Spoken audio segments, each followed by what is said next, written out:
अगर आप इस सीरीज़ की पहली वीडियो देख रहे हैं तो मैं आपसे रिक्वेस्ट करूंगा कि आप नेक्स्ट 2.5 मिनट तक का जो एक मैंने पर्टिकुलर तरीका बताया किस तरीके से इस सीरीज़ से आप नोट्स बना सकते हो जिसमें आपको एग्ज़ाम के अंदर रिवाइज़ करने में प्रॉब्लम नहीं होगी, तो आप प्लीज़ अगले 2.5 मिनट को ज़रूर देखिएगा। अगर आप इस सीरीज़ की ये कोई भी वीडियो पहले देख चुके हो तो आप नेक्स्ट 2.5 मिनट्स को स्किप कर सकते हो। अगर आपको नोट्स बनाने का तरीका पता चल चुका है तो, नहीं पता है तो प्लीज़ अगले 2.5 मिनट्स तक ज़रूर देखें, आपको आइडिया लगेगा कैसे आप जल्दी जल्दी इस पूरी की पूरी वीडियो से नोट्स प्रिपेयर कर सकते हो। जब हम अपने टॉपिक्स डिस्कस कर रहे होंगे ना तो उनमें कुछ चीज़ें होंगी जो आपको दिखाई देंगी, जैसे कोई लोकेशन का नाम आएगा, सिटी या कंट्री का, फेस्टिवल का नाम आएगा, किसी स्ट्रेट, सी, ओशियन, बे, रिवर, लेक का भी नाम आएगा, रिजर्व, पार्क, सेंचुरी, स्पीशीज़ के नाम आएंगे, ट्राइब्स के, स्पीशीज़ होती है ना आइडेंटिफाई हो रही होती हैं, बहुत सारी ट्राइब्स रहती हैं जो न्यूज़ में रहती हैं, बहुत सारे आर्टिकल्स होते हैं कॉन्स्टिट्यूशन के, बहुत सारे एक्ट होते हैं हमारे नेशनल लेवल के, एंड कुछ रैंडम चीज़ें आ रही होती हैं। आपको क्या करना होगा, आपको एक A4 शीट को लेना है, ठीक है। A4 शीट के अंदर कुछ इस तरीके से फोल्ड्स बनाइएगा। ये आपकी A4 शीट है लैंडस्केप मोड के अंदर, ठीक है। आप इसको जब इस बार 3 तरीके से 2 बार फोल्ड करेंगे ना तो आपके पास एक साइड में 4 कॉलम्स बन जाएंगे लंबे लंबे, ठीक है। इन कॉलम्स के ऊपर आप ऊपर टाइटल दे दीजिए, ठीक है। हमारे पास टोटल 8 सेक्शंस हैं। अगर आप यहाँ पे काउंट करोगे ना, हमारे पास टोटल 8 सेक्शंस हैं, 1 2 3 4 5 6 7 8। जब आप इस शीट को देखते हो तो आप इसकी शीट में एक साइड आपके 4 हैं, अदर साइड भी आपके पास 4 हैंगे, तो टोटल 8 सेक्शंस आप इस शीट के ऊपर नेमिंग कर सकते हो। अब जब हम लोग अपना जैसे हम लोग आर्टिकल पढ़ रहे होंगे, आपको न्यूज़ में सुनते सुनते ही जैसे ही आपको किसी लोकेशन का नाम लगे, आप लोकेशन वाले कॉलम में ऐड कर दीजिए। किसी सिटी का नाम है, किसी कंट्री का नाम है, सेम तरीके से कोई फेस्टिवल था जो न्यूज़ में था, कोई स्ट्रेट आया था, कोई ओशियन का नाम, सी का नाम, किसी बे का, रिवर का या लेक का नाम आया था, उसी तरीके से कोई ट्राइब वगैरह एक्ट वगैरह हैं, एंड रैंडम में कोई भी ऐसी चीज़ जो इन ऊपर वाली किसी कैटेगरी में फॉल नहीं करती हो। देखो, एक बात का बहुत इंपॉर्टेंट ध्यान रखना, आपको सिर्फ और सिर्फ उसका नाम लिखना है, ठीक है। जैसे आर्टिकल 145 आ गया तो आर्टिकल 145 लिख दो, एक्सप्लेन नहीं करना है आपको। ये आपके शॉर्ट नोट्स बनेंगे आपको रिवीजन के तौर पर। जब आपका ये पूरा का पूरा कंप्लीट हो जाएगा ना, पूरी की पूरी सीरीज़ कंप्लीट हो जाएगी, तो 12 मंथ्स के लिए आपके पास ऐसी टोटल में मैक्स टू मैक्स 3 या 4 शीट्स ही होंगी फुल। 12 महीने के अंदर आपको 3 या 4 का इंडेक्स मिल जाएगा कि ये पर्टिकुलर चीज़ें थी जो मेरी एग्ज़ाम में पूछे जाने के चांसेस हैं। इसमें से 3 4 5 क्वेश्चन होंगे जो कहीं ना कहीं किसी न किसी फॉर्म में आपको घूम फिर के मिल ही जाएंगी, ठीक है। तो 3 या 4 शीट बनेगी आपकी टोटल 12 मंथ्स की। अभी जो अक्टूबर में जो एग्ज़ाम है उसके लिए तो शायद मैं अगस्त तक की तो कंप्लीट करवा ही दूंगा, सितंबर की आएगी नहीं तब तक एग्ज़ाम का, वैसे भी एग्ज़ाम में नहीं आएगा, लेकिन 2021 का जो एग्ज़ाम है उसके लिए बहुत ही क्रूशियल होगा, 2022 के लिए भी बहुत क्रूशियल होने वाला है। तो ये तरीका है आपको नोट्स बनाने का। एंड एक मेरी रिक्वेस्ट रहेगी कि आप लोग प्लीज़ कमेंट ज़रूर करिएगा इसके अंदर, ऑलराइट। जो कुछ मैं पिक्चर्स ऐड करूँगा ना इस वीडियो के एंड में, जो हम रिवीजन के लिए करते हैं, तो मेरी आप लोगों से रिक्वेस्ट होगी कि आप अभी पूरे सारे के सारे आर्टिकल्स को, इनको न्यूज़ को पढ़ लेना, और फिर आप कोई रिलेट कर पाओगे। मैं उस टॉपिक का नाम ले दूँगा उस पिक्चर को डिपिक्ट करके, और आप उसके बारे में जो भी आपको याद रहता है ना पूरी वीडियो में से, वो आप मुझे प्लीज़ कमेंट सेक्शन में मेंशन करके बताना। तो आपको भी मालूम चलेगा कि आपकी रिटेंशन पावर कितनी है, और मुझे भी लग पाएगा कि मैं कितना डिलीवर कर पा रहा हूँ। तो प्लीज़ उस चीज़ का थोड़ा सा ध्यान रखिएगा वीडियो के बिल्कुल लास्ट में। पहला टॉपिक है हमारा न्यूज़ इन शॉर्ट का 10.1, 9th schedule of the Indian constitution. 9th schedule के आसपास ही 2 शेड्यूल और होते हैं, एक होता है 8th शेड्यूल और एक होता है 10th शेड्यूल। 8th शेड्यूल के अंदर होती है हमारी सारी की सारी ऑफिशियल लैंग्वेजेस, कितनी है 22 हैं। 10th शेड्यूल जो होता है हमारा, ये है हमारा एंटी डिफेक्शन लॉ, ठीक है, जहाँ पर किसी मेंबर ऑफ पार्लियामेंट को या फिर जो हमारे लेजिस्लेटिव असेंबली के मेंबर्स वगैरह होते हैं उनको डिस्क्वालीफाई करना होता है। तो अक्सर हम लोग ये डेली न्यूज़ में डिस्कस करते रहते हैं। तो रिसेंटली एक डिमांड आई थी कि जो रिजर्वेशन की जो प्रोविजंस है ना, शेड्यूल्ड कास्ट के, शेड्यूल्ड ट्राइब के और बाकी बैकवर्ड क्लासेस के, इन सब के रिजर्वेशन के प्रोविजंस को 9th शेड्यूल के अंदर पुट कर देना चाहिए। क्यों? पहली बात तो कि जो 9th शेड्यूल था ना, ये पहला अमेंडमेंट जो हुआ था हमारे कॉन्स्टिट्यूशन का 1951 में, उसी समय इसको ऐड कर दिया गया था, ठीक है। 9th शेड्यूल के अंदर एक लिस्ट होती है सेंट्रल और स्टेट लॉज की जिनको कोर्ट में चैलेंज नहीं किया जा सकता, ठीक है। तो कोई भी एक्ट जिसको हम लोगों ने 9th शेड्यूल के अंदर ऐड कर दिया गया है, ठीक है ना, उसका जुडिशरी के साइड से कोई इंक्रोचमेंट नहीं हो सकता, यानी कि जुडिशरी उसमें इंट्रूजन नहीं कर सकता, इवन इफ़ अगर वो फंडामेंटल राइट भी होता है इंडिविजुअल का। तो ये बहुत लोगों को नहीं पता होता है, जनरली 9th शेड्यूल को लोग इग्नोर करके चलते हैं, तो इसका थोड़ा ध्यान रखिएगा। इस लिस्ट के अंदर मोस्टली जो लॉज हैं वो एग्रीकल्चर के हैं, लैंड इश्यूज़ के हैं, कुछ रिजर्वेशन के भी हैं। जैसे कि तमिलनाडु का एक लॉ है जहाँ पर 69% रिजर्वेशन जो है स्टेट की, वो इस शेड्यूल का पार्ट है, ठीक है, तो उसको टच नहीं किया जा सकता। हालांकि जो IR Coelho versus state of Tamil Nadu का केस हुआ था, सुप्रीम कोर्ट ने कहा था कि 9th शेड्यूल के ऊपर जुडिशियल स्क्रूटनी हो सकती है। ऐसा इसलिए उन्होंने कहा था कि किसी भी पूरे कॉन्स्टिट्यूशन के अंदर ऐसी कोई चीज़ नहीं है जहाँ पर जुडिशियल रिव्यू ना हो। सुप्रीम कोर्ट ने ये भी ऑब्जर्व किया था कि कॉन्स्टिट्यूशन का जो भी कोई बेसिक फीचर होता है ना, उसको रिव्यू करना, उसका ध्यान में रखना सुप्रीम कोर्ट की रिस्पॉन्सिबिलिटी है। तो कोई भी एक्ट या फिर एक्ट का कोई भी पार्ट जिसको 9th शेड्यूल के अंदर ऐड किया जा रहा है, अगर वो अनकॉन्स्टिट्यूशनल है तो सुप्रीम कोर्ट के पावर है कि उसका जुडिशियल रिव्यू वो करे, ताकि वो कॉन्स्टिट्यूशन के बेसिक स्ट्रक्चर को डिस्ट्रॉय ना करे। हालांकि इसी चीज़ के लिए सुप्रीम कोर्ट ने एक ड्यूअल टेस्ट रखा हुआ है कि जो भी कोई शेड्यूल, जो भी कोई लॉ वगैरह होगा, उसको अगर 9th शेड्यूल में प्लेस करना है तो उसके लिए सुप्रीम कोर्ट ने एक ड्यूअल टेस्ट रखा हुआ है। पहली बात तो कि क्या वो फंडामेंटल राइट को वॉयलेट करता है, नहीं करता है, ठीक है, और दूसरा चीज़ वो बेसिक स्ट्रक्चर के ऊपर कैसे काम करता है। अगर दोनों ही क्वेश्चन का आंसर येस होता है, अफर्मेटिव मतलब येस होता है, ठीक है, तो उस लॉ को 9th शेड्यूल के अंदर प्लेस करना अनकॉन्स्टिट्यूशनल हो जाएगा। ऑलराइट, एक बिल पास किया गया था, ठीक है, ताकि जो और काफ़ी शेड्यूल ट्राइब्स हैं उनको शेड्यूल ट्राइब की कैटेगरी में ऐड करने के लिए। तो कॉन्स्टिट्यूशन का जो शेड्यूल ट्राइब्स ऑर्डर आया था, अमेंडमेंट बिल आया था ये 2019 का, जहाँ पर कुछ शेड्यूल ट्राइब्स थी, ठीक है, कर्नाटका की कम्युनिटीज़ थी, उनको शेड्यूल मतलब कुछ कम्युनिटीज़ थी कर्नाटका की, उनको शेड्यूल ट्राइब का स्टेटस देने के लिए। तो ये जो बिल था ये हमारे शेड्यूल ट्राइब का जो ऑर्डर है 1950 का, जहाँ पर हम लोग कर्नाटका के शेड्यूल ट्राइब से डील करते हैं, उसको अमेंड करने के लिए था। ऑलराइट, कम्युनिटीज़ जो इंक्लूड की जानी है इसके अंदर वो हैं परिवरा, तलवरा, सिद्धि ट्राइब्स, बेलागावी, धारवाड़ की, ठीक है। अब ये ट्राइब्स के नाम आ गए तो आपको पता है इनका नाम का क्या करना है। तो शेड्यूल ट्राइब्स को क्लॉज 25 में डिफाइन किया गया, आर्टिकल 366 जो हमारे कॉन्स्टिट्यूशन का, सच ट्राइब्स और द ट्राइबल कम्युनिटीज़ और parts of group with in which tribes और tribal communities are deemed under article 342। अच्छा ये तो छोड़ो, इसका इतना इंपॉर्टेंट है नहीं अभी। ये देखो आर्टिकल 342 जो कॉन्स्टिट्यूशन का, ठीक है, इसके अंदर जो फर्स्ट स्पेसिफिकेशंस हैं, ठीक है ना, शेड्यूल ट्राइब का in relation to a particular state, union territory, वो नोटिफाई किया जाता है एक प्रेसिडेंट के ऑर्डर के द्वारा। और प्रेसिडेंट कंसल्टेशन किसके साथ करता है? गवर्नर के साथ करता है। बिना गवर्नर की कंसल्टेशन के साथ और प्रेसिडेंट के ऑर्डर के बिना किसी भी कम्युनिटी को आप शेड्यूल ट्राइब डिक्लेयर नहीं कर सकते, ठीक है। अब क्राइटेरिया क्या होता है उसको स्पेसिफाई करने का? बेसिकली उनके ट्रेड्स देखे जाते हैं, उनका डिस्टिंक्टिव कल्चर होना चाहिए, जोग्राफिकली वो आइसोलेटेड होने चाहिए, ठीक है ना, जो कॉमन हमारी कम्युनिटी होती है उसके साथ वो कॉन्टैक्ट बनाने में थोड़ा सा शाई फील करते हों, और बैकवर्डनेस होनी चाहिए, ये सब चीज़ें होती हैं। एक चीज़ इसमें बहुत इंपॉर्टेंट है ध्यान रखने की, ये पूरा का पूरा जो क्राइटेरिया है ना, कहीं कॉन्स्टिट्यूशन के अंदर मेंशन नहीं किया हुआ है, लेकिन विद टाइम ये एस्टैब्लिश हो गया है क्योंकि सक्सेसफुल क्राइटेरिया रहा है अब तक का, ठीक है। तो एक चीज़ और ध्यान रखना, स्टेट की जो ये मतलब किसी एक पर्टिकुलर स्टेट के लिए जो लिस्ट होती है कम्युनिटीज़ की, मान लेते हैं कि हम लोगों ने ऊपर जो ये बात की थी ना, सिद्धि ट्राइब्स की बात की थी मान लो, तो कर्नाटका के अंदर जो सिद्धि ट्राइब्स हैं वो अगर शेड्यूल जो सिद्धि कम्युनिटी है कर्नाटका की, अगर उसको शेड्यूल ट्राइब में ऐड कर देंगे कर्नाटका के अंदर, इसका मतलब ये नहीं कि अगर वही ट्राइब कहीं मान लेते हैं फॉर एग्जांपल कि मध्य प्रदेश में पाई जाती है तो उनको भी फिर डायरेक्टली वो भी ऐड हो जाएंगी, नहीं नहीं, हर स्टेट का अलग अलग कॉन्सेप्ट है पूरा, ठीक है।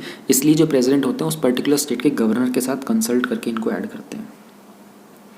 हिमाचल प्रदेश पहला LPG 100% LPG कवरेज वाला स्टेट बन गया है। एक सिक्किम है जो कि पहला कम्प्लीटली ऑर्गेनिक स्टेट बन गया था। तो ये कुछ स्टेट्स हैं, आपको इनके नाम याद होने चाहिए। तो जो प्रधानमंत्री की उज्ज्वला योजना थी ना, तो स्टेट गवर्नमेंट ने साथ में लॉन्च किया था हिमाचल गृहिणी सुविधा योजना मई 2018 में, कि उज्ज्वला योजना के अलावा जो पर्टिकुलर एरियाज़ रह गए हैं उन सबको इस स्टेट की स्कीम के अंदर उन्होंने कवर कर लिया था। जो हमारी उज्ज्वला योजना थी वो थी मिनिस्ट्री ऑफ पेट्रोलियम और नेचुरल गैस के अंदर। यहाँ पर फ्री LPG कनेक्शन मिलते थे विमेन को जो BPL हाउस होल्ड से बिलोंग करती थी। इनिशियली जो प्रधानमंत्री उज्ज्वला योजना का था, इसका टारगेट 5 करोड़ कनेक्शन का था, लेकिन बाद में इसको इंक्रीज़ करके 8 करोड़ कर दिया गया था। India ports global limited IPGL government ने जो हमारे DP की गाइडलाइंस होती है ना, ताकि चाबहार पोर्ट का जो जो प्रोजेक्ट चल रहा है वहाँ पर कुछ काम वगैरह के लिए, उसमें से गवर्नमेंट ने ये IPGL को एग्जेम्पशन दे दिया। अभी आपको समझ में आ जाएगा IPGL क्या है। IPGL एक स्पेशल पर्पज़ व्हीकल है, ठीक है ना। स्पेशल पर्पज़ व्हीकल जनरली कुछ कंपनीज़ होती हैं, इनको एक पर्टिकुलर टास्क के लिए बनाया जाता है, ठीक है। इसको प्रमोट किया गया है जवाहरलाल नेहरू पोर्ट ट्रस्ट के द्वारा और दीनदयाल पोर्ट ट्रस्ट के द्वारा। किस लिए? जो शहीद बहस्ती का पोर्ट है ना चाबहार का ईरान में, उसके डेवलपमेंट के लिए। तो जो भी शेयर है JNPT का और DPT का, ये परचेज़ किया गया था सागरमाला डेवलपमेंट कंपनी के द्वारा दिसंबर 2018 के अंदर। अब SDCL जो है ये CPSE है और इसलिए IPGL जो है इसकी सब्सिडरी बन जाती है। तो टेक्निकली जो भी गाइडलाइंस होंगी वो इसके ऊपर भी फॉलो होंगी उसी के अकॉर्डिंग। ये पता नहीं ऐसा छोटी न्यूज़ थी, इसको क्यों उसमें डाला गया है, ऐसा कुछ है नहीं इंपॉर्टेंट ये टॉपिक। मालदीव्स ने कॉमनवेल्थ को ज्वाइन कर लिया है दोबारा से, ठीक है। मालदीव ने रिसेंटली ज्वाइन किया था, तो अब टोटल जो काउंट हमारा कॉमनवेल्थ कंट्रीज़ का है वो 54 चल रहा है। मालदीव्स ने इसको पहले ज्वाइन किया था 1982 के अंदर, लेकिन इसको सस्पेंड कर दिया गया था, ठीक है। तो उसने क्विट कर दिया था 2016 के अंदर ह्यूमन राइट्स के रिकॉर्ड के ऊपर, और जो डेमोक्रेटिक रिफॉर्म ये लोग नहीं कर पा रहे थे इसलिए। फिर जो मालदीव्स में जो नई गवर्नमेंट आई है 2018 के इलेक्शन के बाद, इन्होंने कुछ बहुत सारे रिफॉर्म्स लेके आए हैं। बहुत सारे पॉलिटिकल प्रिजनर्स थे जो जेल में थे, उन सबको फ्री किया है, ठीक है। और इन्होंने दोबारा से कॉमनवेल्थ को ज्वाइन कर लिया 2018 के अंदर। तो अभी पार्ट होगा कॉमनवेल्थ के हेड्स ऑफ गवर्नमेंट की जो मीटिंग होगी किगाली में, रवांडा में, जून 2020। देखो हम लोग फरवरी की न्यूज़ पढ़ रहे हैं, तो हम लोग इस हिसाब से पढ़ेंगे कि हम लोग फरवरी के मंथ में ही पढ़ रहे हैं, ठीक है। तो जो भी चीज़ें ऐसे फ्यूचर की लिखी हुई हैं हम लोग उनको ऐसे ही लिख बोलेंगे कि फ्यूचर में होंगी। अब जिस दिन ये वीडियो रिकॉर्ड हुई है और जिस दिन ये वीडियो अपलोड हुई है चैनल के ऊपर, तो जून भी जा चुका है और फरवरी भी जा चुका है, लेकिन आप लोग बस समझ जाओ कि जो लिखा हुआ है मैं उसके अकॉर्डिंग बोल रहा हूँ। कॉमनवेल्थ क्या होता है, रिवाइज कर लेते हैं। एक वॉलेंट्री एसोसिएशन है। इस वॉलेंट्री एसोसिएशन को लेकर ना प्रीलिम्स का एक ऑप्शन बन सकता है 54 इंडिपेंडेंट और इक्वल कंट्रीज़ की, जो कि मोस्टली इसमें से सारी की सारी पहले ब्रिटिश एम्पायर की टेरिटरीज हुआ करती थी। रवांडा और मोजाम्बिक जो हैं इनके कोई हिस्टोरिकल टाई नहीं थे ब्रिटिश एम्पायर के साथ, ठीक है। ये जो भी मेंबर कंट्रीज़ हैं कॉमनवेल्थ की, इन सबको कॉमनवेल्थ का जो चार्टर है उसकी वैल्यूज़ और प्रिंसिपल्स हैं उन सब के अकॉर्डिंग काम करना होता है, ठीक है। इनकी एक कमिटमेंट होती है कि फ्री और डेमोक्रेटिक सोसाइटीज़ बिल्डअप करेंगे, इसके साथ में पीस और प्रोस्पेरिटी यानी कि शांति और समृद्धि को प्रमोट करेंगे। इंडिया भी कॉमनवेल्थ का मेंबर है, ठीक है। कॉमनवेल्थ का जो सेक्रेटेरिएट है, सेक्रेटेरिएट क्या होते हैं? सचिवालय होते हैं जहाँ पर सारा ऑफिशियल काम हो रहा होता है। ये 1965 में क्रिएट किया गया था एक सेंट्रल इंटर गवर्नमेंटल ऑर्गेनाइजेशन के तौर पे। ये सारा का सारा कॉमनवेल्थ का जो काम होता है उसे मैनेज करता है। कॉमनवेल्थ की जो कंट्रीज़ होती हैं आपस में डिसाइड करते हैं इनका हेड कौन होगा कॉमनवेल्थ का। MOUs for establishing Addu tourism zone. MOU क्या होते हैं? मेमोरेंडम ऑफ अंडरस्टैंडिंग होती है, जिसको हम एग्रीमेंट भी बोल सकते हैं, ठीक है। तो इंडिया और मालदीव्स ने MOU साइन किए हैं अड्डू टूरिज्म जोन के लिए, अड्डू अटोल के 5 आइलैंड्स के लिए। पहले तो अटोल जान लो। एक आइलैंड एक बेसिकली एक रिंग होता है, ठीक है। ओशन के बीच में एक रिंग होता है, इसके बीच में जो है ना ये एक लेक होता है, ठीक है। बीच में लेक होता है, ये पूरा का पूरा बाहर की साइड ओशन है। तो एक लैंड का एक रिंग बन जाता है, यानी कि ज़मीन का एक रिंग बन जाता है एक आइलैंड का, और बीच में जो है ना बीच में पानी रह जाता है। तो बीच वाला जो एरिया होता है ये सॉल्ट वाटर लेक ही होता है, इसको अटोल बोलते हैं। 6th MOU जो साइन, तो 5 इंडिया ने मालदीव के साथ साइन किए थे अड्डू टूरिज्म जोन के प्रमोशन के लिए। 6 जो MOU साइन किया गया था ये एक बॉटल्ड वाटर प्लांट है होराफुशी में, होराफुशी के अंदर। ये एक इनहेबिटेड आइलैंड है नॉर्थन मोस्ट अटोल का, जो कि हाँ अलिफ अटोल है मालदीव्स के अंदर। अब ये नाम बड़े कंफ्यूजिंग है, मैं आपको बता रखा है लोकेशंस के नाम के अंदर, इसको देखना मैप के ऊपर ये चीज़ कहाँ है। तो जो भी 6 प्रोजेक्ट्स हैं इनको ग्रांट दिया गया है, ये सारे के सारे इंडिया की जो HICDP है, high impact community development scheme, उसके अंदर आते हैं ये ग्रांट प्रोजेक्ट्स हैं। देखो जो ग्रांट वर्ड जब यहाँ पे यूज़ हो जाता है ना, मनी ग्रांट का, ग्रांट के मतलब वो पैसा होता है जो आपसे वापस नहीं लिया जाएगा। लोन में क्या होता है कि आप लोन देते हो तो आप उससे वापस लेते हो ना कुछ टाइम के बाद कि भाई इंटरेस्ट दो। ग्रांट में ऐसा नहीं होता, ग्रांट आपने दे दिया होता है। इसलिए बोलते हैं ना लोग कि लाइफ को ग्रांटेडली मत लो, कि एक बार वो चली गई तो फिर वो चली गई, वो वापस नहीं आती है, लोन वापस आ जाता है। HICDP एक इम्पॉर्टेंट डायमेंशन है डेवलपमेंट पार्टनरशिप का इंडिया और मालदीव्स के बीच, और इसके अंदर जो सारे के सारे प्रोजेक्ट्स हैं वो उन आइलैंड्स के ऊपर जो कम्युनिटीज़ हैं उनकी नीड्स को ध्यान में रखते हुए बनाए गए हैं। अड्डू अटोल एक, इसको ही सीनू अटोल भी बोलते हैं, ठीक है। ये सदर्न मोस्ट अटोल है मालदीव्स का। अटोल एक रिंग शेप्ड का कोरल रीफ होता है जो सराउंड होता है बॉडी ऑफ वाटर से, जिसको बोलते हैं लगून। तो कुछ स्मॉल लेक्स, वेटलैंड्स और मार्शी फील्ड्स भी हैं। Marshy taro fields, marshy taro field एक ट्रॉपिकल प्लांट होता है जो प्राइमरीली एडिबल कॉम्स के लिए बनाया जाता है, एक रूट वेजिटेबल होती है जो अड्डू अटोल के लिए बहुत ही यूनिक है। अब ये पर्टिकुलर चीज़ आपसे पूछी जा सकती है कि एडिबल कॉम्स कहाँ मिलते हैं अड्डू अटोल के ऊपर, क्योंकि अड्डू अटोल के ऊपर इंडिया ने रिसेंटली एक MOU साइन किया था। अटोल जो है इसके कुछ अर्लीस्ट नॉन सेटलमेंट्स रिकॉर्डेड हैं हमारी कंट्री के अंदर। ये मैप है, हम लोग देख लेते हैं। ये नीचे की तरफ आपको दिख रहा होगा सदर्न साइड के अंदर ये माले है, ठीक है, ये माले का अटोल है, ये अड्डू वाला, ये सदर्न पार्ट में है इसका। तो इसी के टूरिज्म जोन के डेवलपमेंट के लिए 5 MOU साइन किए गए थे। African union, annual African union summit हुआ था एडिस अबाबा में, इथियोपिया के अंदर, ठीक है। लोकेशंस के नाम आ रहे हैं, ध्यान में रखना, ठीक है। अफ्रीकन यूनियन एक कॉन्टिनेंटल बॉडी है जिसके अंदर 55 मेंबर स्टेट्स हैं, ठीक है, अफ्रीकन कॉन्टिनेंट के। इसके सेक्रेटेरिएट्स वहीं हैं, इथियोपिया के अंदर ही हैं। ऑफिशियली 2002 में लॉन्च हुआ था डरबन के अंदर, साउथ अफ्रीका में, और ये ऑर्गेनाइजेशन ऑफ अफ्रीकन यूनियन का यूनिटी का सक्सेसर है, ठीक है। साउथ अफ्रीका की 3 कैपिटल्स हैं, ठीक है। मैं नाम बोल देता हूँ, याद रखना, केप टाउन, प्रेटोरिया और ब्लोमफॉन्टेन, ठीक है। नाम कन्फ्यूजिंग हो सकते हैं, इसलिए मैं सिर्फ बोल रहा हूँ, लेकिन गूगल पे लिख लेना। साउथ अफ्रीका की 3 कैपिटल्स हैं, तीनों के नाम आपको मालूम होने चाहिए।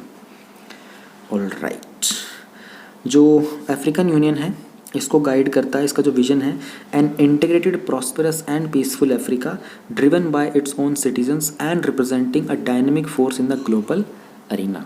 यानी कि एक ऐसा यूनियन है जिसकी प्रॉस्पेरिटी और इसकी सॉवरेनिटी जो है उसके मेंबर कंट्रीज़ के रहती है, उसके जो लोग हैं वही मेंटेन करते हैंगे। प्लस में सिटीजन्स को ग्लोबल एरिना के अंदर एक अच्छा रिप्रेजेंटेशन देने के लिए अफ्रीकन यूनियन को फॉर्म किया गया है। ये सरल भाषा में इसका मतलब बनेगा। To ensure the realization of its objectives and the attainment of the Pan-African vision of the integrated, prosperous and peaceful Africa, agenda 2063 develop किया गया था। ये एक स्ट्रेटेजिक फ्रेमवर्क है अफ्रीका के लॉन्ग टर्म के सोशियो इकोनॉमिक और इंटीग्रेटिव ट्रांसफॉर्मेशन के लिए। बहुत सारी कंट्रीज़ ने अपने अपने ऐसे प्रोजेक्ट बनाए हुए होते हैं फ्रेमवर्क के। तो अफ्रीकन यूनियन ने 2063 बनाया, किसी कंट्री ने 2030 बनाया होता है, किसी ने 2050 बनाया होता है। हर एक कंट्री का अपना अपना होता है। अफ्रीकन यूनियन ट्राई कर रहा है कि जो African continental free trade agreement है गुड्स और सर्विसेज का, उसको लाने के लिए, ताकि आपस में कंट्रीज़ आपस में फ्री ट्रेड कर सकें। 54 मेंबर जो है कंट्रीज़ के उन्होंने ऑलरेडी साइन कर लिया है, और उन 54 में से 27 ने इसको रेटिफाई भी कर दिया है। साइन करने का मतलब होता है कि अभी आप ऑब्जर्व कर रहे हो, आप विलिंग हो कि आप इसको रेटिफाई कर दोगे। रेटिफाई कर दिया होता तो मतलब अब आप बाइंडिंग हो चुके हो, अब आपको इसको पूरा फॉलो करना पड़ेगा। इंडिया ने एक $50 मिलियन का ग्रांट पैकेज दिया था नाइजर को अफ्रीकन यूनियन समिट को होस्ट करने के लिए। अभी नाइजर क्या है? नाइजर एक रिवर भी है, और उस रिवर के बेस के ऊपर ही एक लैंडलॉक्ड कंट्री है वेस्ट अफ्रीका के अंदर, ठीक है। तो इंडिया ने वहाँ पर अफ्रीकन यूनियन समिट को होल्ड करने के लिए इतना ग्रांट दिया था। दोबारा से ध्यान रखना, ग्रांट दिया था मतलब ये पैसा इंडिया वापस नहीं लेगा। 10.8 डायरेक्ट टेक्स्ट विवाद से विश्वास बिल 2020। रिसेंटली लोकसभा ने डायरेक्ट टेक्स्ट विवाद से विश्वास स्कीम बिल को पास कर दिया था। ये एक एमनेस्टी स्कीम है जिसका मेन एम है जो भी लिटिगेशंस हैं डायरेक्ट टैक्सेस की। ध्यान देना, डायरेक्ट टैक्सेस की। यहाँ से प्रीलिम्स का क्वेश्चन बन सकता है कि ये जो डायरेक्ट टैक्स विवाद से विश्वास है, ये डायरेक्ट टैक्सेस के लिए है या इनडायरेक्ट टैक्सेस के लिए। एमनेस्टी स्कीम का मतलब क्या हुआ है कि आउटस्टैंडिंग अपने जो टैक्सेस हैं उनको पे करो और फ्री हो जाओ, ठीक है। तो जो लिटिगेशंस हैं, लिटिगेशंस का मतलब क्या होता है कि बेसिकली आप किसी चीज़ के अगेंस्ट जब कोई एक लीगल एक्शन लेते हो ना, उसको लिटिगेशन बोलते हैं। तो जो भी लिटिगेशंस हैं उनका बर्डन जो हो रहा है उसको रिड्यूस करना चाहते हैं। क्यों, कैसे? जो भी पेंडिंग हमारे टैक्सेस हैं ना, उन सबको पे करा के। तो इस स्कीम का मोटिव कुछ ऐसा है। गवर्नमेंट एक्सपेक्ट कर रही है कि इस स्कीम की हेल्प से ये लोग 90% के जो इनकम टैक्स के डिस्प्यूट है, ध्यान देना, इनकम टैक्स के जो डिस्प्यूट्स हैं उनको रिजॉल्व कर लेगी। इनका एम है कि कुछ 9.32 लाख करोड़ के आसपास पैसे हैं, इतना इनकम टैक्स है, जो कि 4,83,000 केसेस में अटका हुआ है, ठीक है, काफ़ी जगह के ऊपर। ये जो हमारे कमिश्नर अपील्स के हैं इनकम टैक्स के, एपेलेट ट्रिब्यूनल में भी, हाई कोर्ट में, सुप्रीम कोर्ट में, डेट रिकवरी ट्रिब्यूनल में, ठीक है। तो इनकम टैक्स जो हैं they are being arbitrated abroad can also be settled under this scheme.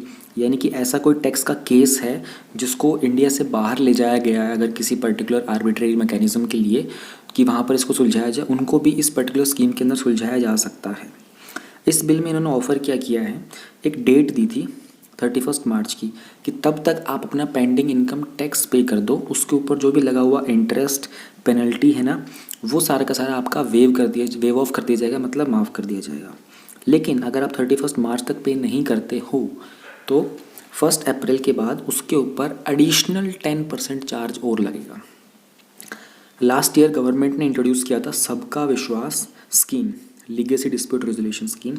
ये वन टाइम मेजर था कि जो भी पास्ट के डिस्प्यूट्स हैं इनडायरेक्ट टैक्सेस के, सेंट्रल एक्साइज और डायरेक्ट सर्विसेज टैक्स के, एज वेल एज इन सब के जो भी अनपेड टैक्सेस थे किसी एक इंसान के द्वारा, उन सब के डिस्क्लोजर वगैरह के लिए, कुछ लिक्विडेशन के लिए, कुछ डिस्क्लोजर के लिए। तो सबका विश्वास वाला जो था ये किसके लिए था, हमारा इनडायरेक्ट टैक्सेस के लिए, और हमारा जो ये डायरेक्ट टैक्सेस के लिए है विवाद से विश्वास। तो वर्ड्स का थोड़ा ध्यान रखना। फाइनेंशियल सीक्रेसी इंडेक्स FSI 2020, ये इंडेक्स है, इसको लॉन्च किया है TJN ने, टैक्स जस्टिस नेटवर्क ने, जो कि अपने आप में एक इंडिपेंडेंट इंटरनेशनल नेटवर्क है। इनका काम होता है कि जो जुरिस्डिक्शंस होती है ना, उनको रैंक करना कि किसी भी एक उनका सीक्रेट मनी कितना है किसी का भी, ठीक है, और ऑफ शोर यानी कि अपने देश से, अपनी पर्टिकुलर टेरिटरी से बाहर किसी ने क्या क्या फाइनेंशियल एक्टिविटीज़ की हैं 2 साल के अंदर, उनकी रैंकिंग करता है। एक टूल है ये समझने के लिए कि ग्लोबल लेवल के ऊपर फाइनेंस के अंदर सीक्रेसी कितनी मेंटेन की जा रही है, टैक्स हेवन्स कहाँ कहाँ पर हैं। टैक्स हेवन का मतलब होता है कि सपोज़ करते हैं जैसे US है, मान लो US है और इंडिया है। अगर ऐसा होता है कि US के अंदर जो टैक्सेस वगैरह होते हैं बहुत ही लो होते हैं, तो इंडियन लोग जो होंगे वो यहाँ से जाके US में जाके बसने लगेंगे, वहाँ पर इन्वेस्ट करेंगे, वहाँ पर उनका टैक्स का खर्चा भी कम होगा, वहाँ पर अपनी कंपनी सेटअप करेंगे, उसको बोलेंगे फिर वो टैक्स हेवन बन गया, ठीक है। सीक्रेसी के जुरिस्डिक्शंस कहाँ कहाँ पर हैं। इलिसिट वर्ड का मतलब होता है इलीगल, ठीक है। इलिसिट से मिलते जुलते 2 वर्ड और होते हैं, एक होता है एक्सप्लिसिट EXPLICIT और एक होता है इम्प्लिसिट। एक्सप्लिसिट वर्ड का मतलब होता है something which is very clear, which is very easy to understand. Implicit word का मतलब होता है something which is not expressed fully but very direct, ठीक है ना, डायरेक्ट टू अंडरस्टैंड, तो थोड़े से आप कोई कंफ्यूज ना हो। इलिसिट का मतलब होता है कि कोई भी इलीगल फाइनेंशियल फ्लो हो रहा है इन सब चीज़ों का, ठीक है, उन सब का एक मेजरमेंट होता है इस इंडेक्स के अंदर। ये एग्जामिन करता है कि कितने इंटेंसली किसी भी कंट्री के जो लीगल और फाइनेंशियल सिस्टम हैं वो अलाउ करते हैं वेल्दी इंडिविजुअल्स को, अमीरजादों को और क्रिमिनल्स को उनका पैसा छुपाने में और लॉन्डर करने में। लॉन्डर करने का मतलब होता है कि डर्टी मनी को क्लीन मनी में कन्वर्ट करना। कुछ पैरामीटर्स यूज़ किए उनकी रैंकिंग के लिए, उसमें ऑटोमेटिक एक्सचेंज ऑफ इन्फॉर्मेशन होता है और रजिस्ट्रेशन होता है बेनिफिशियल ओनरशिप का। केमन आइलैंड है, उसकी रैंकिंग नंबर 1 पे है, ठीक है। मूविंग अप 2 स्लॉट्स, 2018 की रैंकिंग के बाद वो 2 स्लॉट्स ऊपर आ गया है। US ने कंटिन्यू किया, रिटेन किया अपनी सेकंड पोजीशन को। इंडिया की रैंक 47 है। टोटल 133 कंट्रीज़ ने यहाँ पर सबमिशन दिया था अपना। कुछ कंट्री जैसे कि US, सिंगापुर, जापान, नीदरलैंड्स और UAE ये टॉप 10 लिस्ट में है FSI 2020 के। और इंडिया के लिए भी ये जो फॉरेन डायरेक्ट इन्वेस्टमेंट आता है वो भी कुछ इन्हीं कंट्रीज़ से आता है। TJN की अगर माने तो उन्होंने एस्टिमेट लगाया है कि 21 से 32 ट्रिलियन US डॉलर तक का जो प्राइवेट फाइनेंशियल वेल्थ है वो लोकेटेड है, वो अनटैक्सड है, ठीक है, या फिर उसको बहुत लाइटली टैक्स किया गया है, सीक्रेसी के जुरिस्डिक्शन में है, टैक्स हेवन्स में है, पूरे अराउंड द वर्ल्ड, पूरे विश्व के अंदर। FDI की पॉलिसी है कुछ इंश्योरेंस सेक्टर को लेकर। डिपार्टमेंट ऑफ प्रमोशन और industry and internal trade DPIIT ने रिसेंटली इंश्योरेंस की जो इंटरमीडियरीज हैं वहाँ पर 100% FDI अलाउ कर दिया है। पहले ये सिर्फ और सिर्फ 49% अलाउ था। इसमें ज़्यादा डिटेल में जानने का कुछ है ही नहीं है, right. Market intelligence and early warning system portal, हाँ ये थोड़ा हम देखते हैं। Recently ministry of food processing industries MOFPI ने लॉन्च किया था MIEWS। MOFPI ने लॉन्च किया था MIEWS पोर्टल है ये, ठीक है। पोर्टल का मतलब क्या हुआ कि कोई ऑनलाइन वेब पोर्टल टाइप की चीज़ है। मार्केट MIEWS का मतलब होता है मार्केट की इंटेलिजेंस और उसके लिए अर्ली वार्निंग सिस्टम, यानी कि मार्केट में क्या कुछ चल रहा है, अगर कुछ गड़बड़ चल रहा है तो उसके रिगार्डिंग उसके जो भी स्टेक होल्डर्स होंगे उसको वार्न कर देना। तो एक रियल टाइम मॉनिटरिंग करता है टमाटो, अनियन और पोटैटो, TOP, मतलब कि टमाटर, प्याज और आलू, इनके दामों के अंदर क्या कुछ ऊपर नीचे हो रहा है मार्केट में, उसके लिए ये अलर्ट जनरेट कर देता है, ठीक है। और ये आता है ऑपरेशन ग्रीन की स्कीम के अंदर। तो यहाँ से गवर्नमेंट के पास पावर आ जाती है कि वो सारी सप्लाई सिचुएशन को मॉनिटर कर सकते हैं और टाइमली मार्केट के अंदर इंटरवीन भी कर सकते हैं, ताकि उनके प्राइस में अगर कोई भी डिस्टेबलाइज हो जाते हैं तो उनको स्टेबलाइज कर देते हैं। ठीक है, ऑपरेशन ग्रीन को लॉन्च किया गया था ministry of food processing industries के द्वारा। एक आउटले दिया था 500 करोड़ का। एम सिंपल सा ये था कि जो टीओपी की क्रॉप्स हैं, टमाटो अनियन पोटैटो की जो क्रॉप्स हैं, इनके प्राइस को स्टेबलाइज करना। ऑलराइट, नेक्स्ट चलते हैं। Spice plus web form, ministry of corporate affairs ने लॉन्च किया था ये स्पाइस प्लस। इसकी फुल फॉर्म होती है simplified proforma for incorporating the company electronically plus. ठीक है, ताकि इंडिया के अंदर बिजनेस को इनकॉर्पोरेट करना आसान हो जाए। इंडिया के अंदर बिजनेस को इनकॉर्पोरेट करने के तौर पे आपको बहुत सारी चीज़ें मिलेंगी, हर टाइम कुछ ना कुछ स्कीम्स आती रहती हैं, इसलिए GS3 का पार्ट बनता है। ठीक है, तो छोटे छोटे नाम होते हैं, इनके ऊपर पूरा का पूरा मेंस का क्वेश्चन भी बन सकता है, या फिर आप दूसरे किसी मेंस के क्वेश्चन के अंदर इन छोटे छोटे टर्म्स को यूज़ कर सकते हो। ये जो सेंटर का ease of doing business initiative है, ताकि इंडिया के अंदर बिजनेस को स्टार्ट करना इजी हो जाए, उसका एक पार्ट है। इसमें 10 सर्विसेज हैं डिफरेंट मिनिस्ट्रीज़ की और डिपार्टमेंट्स की एक फॉर्म के अंदर। ये कोलैबोरेशन है मिनिस्ट्री ऑफ कॉर्पोरेट अफेयर का, लेबर और एम्प्लॉयमेंट का, और महाराष्ट्र का जो डिपार्टमेंट ऑफ रिवेन्यू है उनका। ये प्रोवाइड करता है एम्प्लॉय प्रोविडेंट फंड ऑर्गेनाइजेशन उनके लिए, और employees state insurance corporation registration के लिए भी। लाइट कॉम्बैट हेलीकॉप्टर्स LCH का जो देखो, एक तो LCA है हमारे पास, लाइट कॉम्बैट एयरक्राफ्ट तेजस। ठीक है, वैसे ही LCH भी है। LCH का जो प्रोडक्शन सेंटर है, इसको इनॉग्रेट किया गया है बेंगलुरु के अंदर, मेक इन इंडिया इनिशिएटिव के अंडर। LCH एक 5.5 टन का क्लास का मल्टी रोल कॉम्बैट हेलीकॉप्टर होगा। ठीक है, जिसको डिज़ाइन और डेवलप किया जाएगा डिज़ाइन और डेवलप किया है हिंदुस्तान एरोनॉटिकल लिमिटेड ने। इसमें 2 शक्ति इंजन्स लगे हुए हैं। ठीक है, और इसमें बहुत सारे जो टेक्निकल फीचर्स हैं वो हम लोगों ने एडवांस लाइट हेलीकॉप्टर से ही मर्ज किए हैं। एडवांस लाइट हेलीकॉप्टर HAL ध्रुव है। ये एक मल्टी रोल और मल्टी मिशन हेलीकॉप्टर है, मिलिट्री और सिविल ऑपरेशन दोनों के लिए ही। करंटली HAL ध्रुव जो है वो India, Bolivia, Burma, Israel, Maldives और नेपाल, इन कंट्रीज़ में है। ये कंट्रीज़ के नाम आपको याद होने चाहिए, क्योंकि इंडिया का डिफेंस का एक्सपोर्ट इतना ज़्यादा है नहीं है, बहुत ही कम है, तो वो याद रखने का। 75% तो हमारा इम्पोर्ट वो रशिया से ही रहा है अभी तक का। ठीक है, इसके फीचर्स हैं बहुत यूनिक है। ठीक है, नैरो फ्यूजलाज है, ट्राई साइकिल क्रैश वर्दी लैंडिंग गियर है, और बहुत सारे फीचर्स होते हैं। LCH के पास एक डिस्टिंक्शन है, first attack helicopter to land in the forward base at Siachen 4700 metres above the sea level with 500 kg load. यानी कि इस इतनी पर्टिकुलर हाइट के ऊपर 500 kg के लोड के साथ पहला अटैक हेलीकॉप्टर है जो कि सियाचिन के फॉरवर्ड बेस के ऊपर है, लैंड किया जिसने अभी तक। प्रणाश मिसाइल, DRDO डेवलप कर रहा है एक 200 किलोमीटर की strike range Pranash ballistic missile, जिसको टैक्टिकल मिशंस के लिए यूज किया जाएगा। Surface to surface ballistic missile है, इसको आर्मी और एयरफोर्स के लिए यूज़ किया जाएगा, ताकि वो अपने शॉर्ट टारगेट्स को और एनिमी टारगेट्स को डिस्ट्रॉय कर शॉर्ट रेंज में एनिमी टारगेट्स को डिस्ट्रॉय कर सके। मिसाइल जो है ये एक एडवांस वर्जन है हमारी जो प्रहार मिसाइल थी, जिसको भी DRDO ने ही डेवलप किया था। प्रहार का जो रेंज थी वो 150 किलोमीटर थी। ये एक नॉन न्यूक्लियर मिसाइल है, ठीक है ना, और इसको एक single stage solid propellant engine से प्रोपेल किया जाएगा। ठीक है, ये वर्ल्ड की इस रेंज कैटेगरी में वर्ल्ड की one of the cheapest missile है। मिसाइल को है इसको एक्सपोर्ट भी कर सकते हैं हम लोग अपने फ्रेंडली फॉरेन कंट्रीज़ को, क्योंकि ये MTCR की रेंज के बाहर है। MTCR के अंदर क्या होता है कि जो भी मिसाइल्स होती हैं इनकी रेंज 300 किलोमीटर से ऊपर की होती है, उनका एक्सपोर्ट रेस्ट्रिक्ट कर दिया जाता है।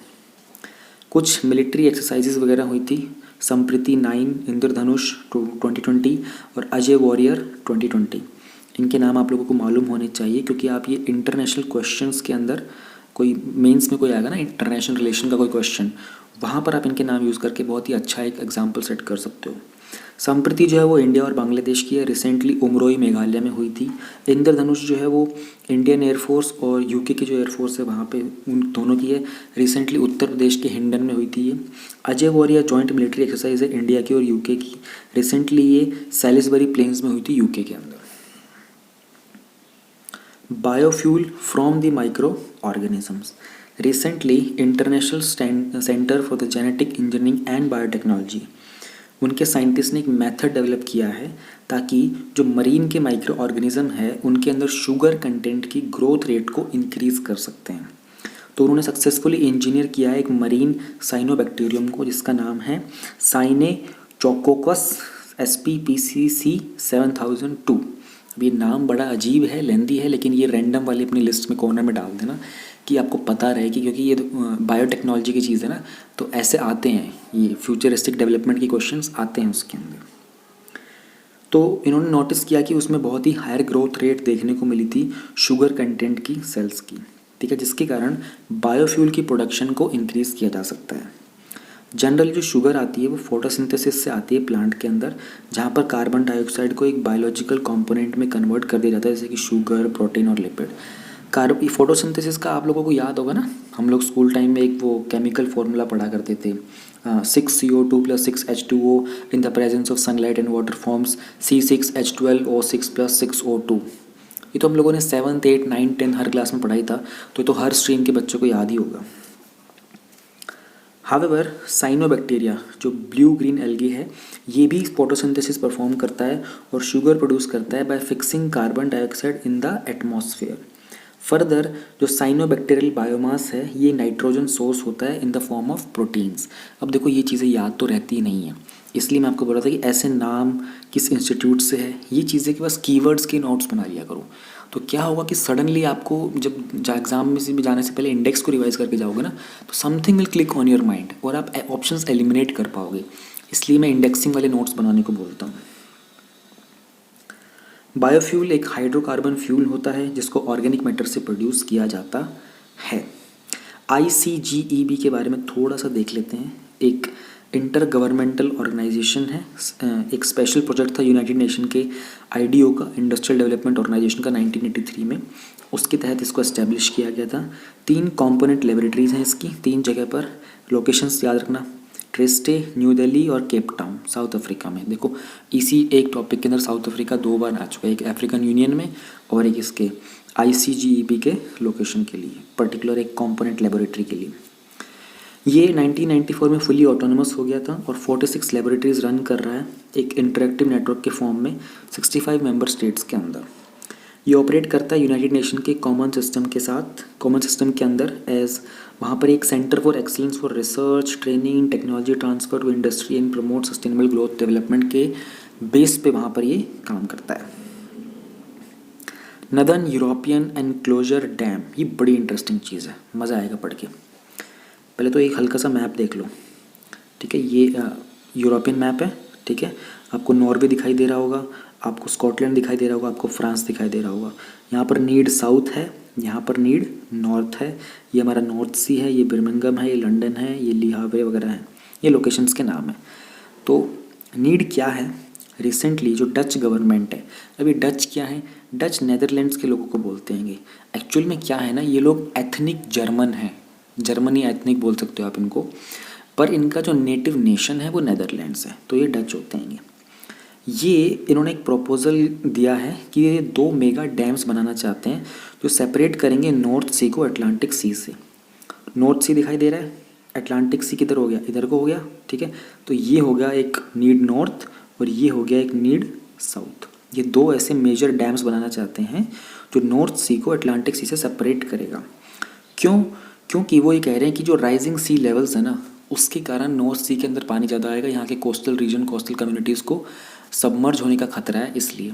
अब देखो क्या बेहतरीन दिमाग लगाया जा रहा है, सी लेवल राइज हो रहा है तो बड़े बड़े डैम्स कंस्ट्रक्शन होने की बात चल रही है, क्योंकि सबको पता है कि अब जिस तरीके का हमारा क्लाइमेट चेंज हो रहा है, यहाँ इररिप्लेसेबल डैमेज हो चुका है। तो अब क्या किया जाएगा, अभी आप लोग बनोगे, आप लोग ऑफिसर्स बनोगे, कोई IFS में जाएगा तो दूसरी कंट्रीज से ऐसे आइडियाज़ आपको लेके आने होते हैं। IFS क्या करते हैं, दूसरी कंट्री में ऐसी टेक्नोलॉजी के ऊपर काम करते हैं कि उनकी कंट्री ने कैसे किया है, उस आइडिया को अपनी कंट्री में लेके आते हैं।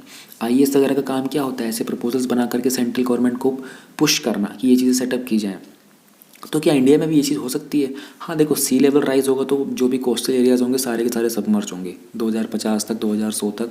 ठीक है, अंडमान लक्षद्वीप का तो शायद चांसेस नहीं है कि वो बचेंगे, लेकिन कोस्टल रीजन्स के अंदर बहुत सी कंट्रीज़ ये काम करेंगी डैम वगैरह बना करके। फिर आगे फ्यूचर में मतलब मैं इमेजिन जो कर पा रहा हूँ वो ये होगा कि पहले तो डैम बना देंगे, उसके बाद क्या करेंगे, फिर बड़ी बड़ी मशीनें डेवलप की जाएंगी, टेक्नोलॉजी डेवलप की जाएगी। डैम के ओशन की साइड में जो भी सैंड होगा उस सारे को एक्सट्रैक्ट करके अंदर की तरफ डाला जाएगा, अंदर का लेयर उठाया जाएगा। ये काम सालों तक चलेगा। ये मैंने इमेजिन करके बोला है, ये कहीं पर लिखा हुआ नहीं है, ठीक है। पर मैं बता रहा हूँ कि ऐसे आप इमेजिन कर सकते हो, कोई दिक्कत नहीं होती है। ठीक है, नीड की फुल फॉर्म है नदर्न यूरोपियन एनक्लोजर डैम। ये 2 प्रपोज डैम्स है इंग्लिश चैनल के बिटवीन स्कॉटलैंड नॉर्वे और जो नीड नॉर्थ है फ्रांस और इंग्लैंड में। ठीक है, ये नॉर्थ और बैलिस्टिक सीज को अटलांटिक ओशन से कट कर देगा। जब ये कंप्लीट हो जाएगा तो ये वर्ल्ड का लॉन्गेस्ट डैम बनेगा। करंटली जो लार्जेस्ट डैम है ना, ये है सेमेंग्यूम सी वॉल साउथ कोरिया के अंदर। अब ये नाम भी आपको मालूम होना चाहिए।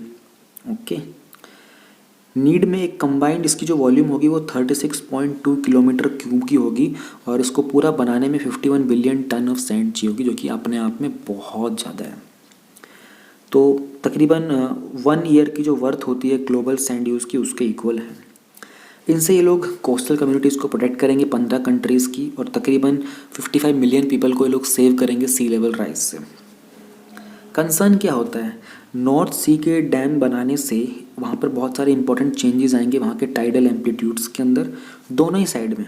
ठीक है ना, इससे बहुत मेजर इफेक्ट होगा जो सेडिमेंट का सर्कुलेशन हो रहा होता था, न्यूट्रिएंट्स का, स्मॉल मरीन लाइफ का उस एरिया में, वो सर्कुलेशन रुक जाएगा। नीड जो है ये लॉक कर देगा यूरोप के 4 बिजिएस्ट पोर्ट्स को, रॉटरडैम, एंटवर्प और ब्रेमेनहेवन, हैम्बर्ग, बड़े से डैम के पीछे की तरफ। तो डैम के एक्सटीरियर के साइड में नए पोर्ट्स इनको बिल्ड करने पड़ेंगे। फ्लेम थ्रॉटेड बुलबुल को ही रूबीगुला भी बोला जाता है। ये मैस्कॉट चूज़ किया गया है इसको 36 नेशनल गेम्स के लिए जो कि गोवा में होंगे। फ्लेम थ्रॉटेड बुलबुल जो है ये गोवा का स्टेट बर्ड भी है और एंडेमिक भी है सदर्न पेनिनसुला इंडिया के अंदर। एंडेमिक का मतलब क्या होता है कि एक पर्टिकुलर लोकेशन के ऊपर बहुत लंबे समय तक रहना। पैंडेमिक क्या होता है, पैंडेमिक का मतलब होता है कि एक एंडेमिक जो पैंडेमिक हो गया यानी कि फैल गया, जिसको पासपोर्ट मिल गया फैलने का। ठीक है, ऐसे हल्के हल्के निमोनिक्स बना के याद रखना। मैं डेली न्यूज़ में चीज़ें करवाता रहता हूँ, तो जो रेगुलरली फॉलो कर रहे हैं उनको तो बेनिफिट हो रहा होगा, वो ऐसे रिकॉल कर पाएंगे। जो लोग कभी कभी जुड़ते हैं उनको थोड़ी परेशानी होगी।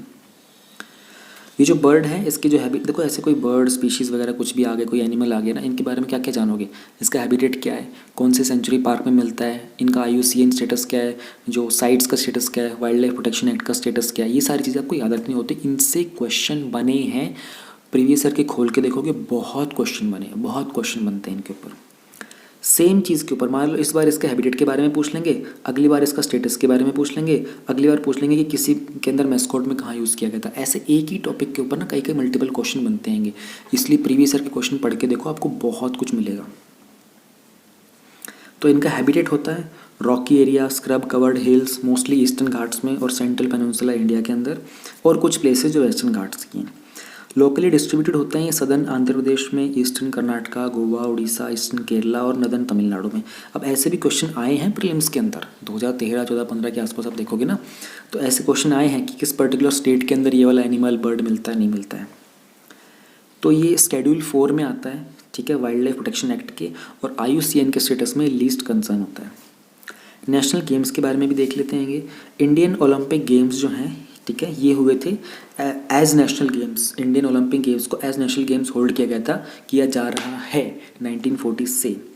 नेशनल गेम्स ऑफ इंडिया जो है ये premier multi discipline sporting event होता है। मल्टी डिसिप्लिन मतलब कई तरह के गेम्स करवाए जाते हैं इसके अंदर। वंस इन एवरी 2 ईयर, 2 साल में एक बार होता है।